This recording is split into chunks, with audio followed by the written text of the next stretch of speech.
মামা তোমাকেই বলতাইছি এখন না ফেসবুক মামা ভিউজ দিব না, তাই আমি বলতাইছি যে তোমরা যে যেটা কইরা খায় সেটা কইরাই খায়া উচিত।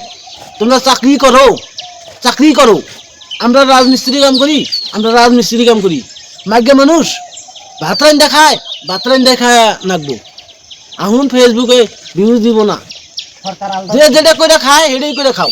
সরকার আলাদা হইছে, সরকার আলাদা হইছে, এখন আর ও আশা করে লাভ নাই। ওই আশা করে লাভ নাই। যার যার কাজ সে হে করে খাও, যার কাজ হে কইরা খাও।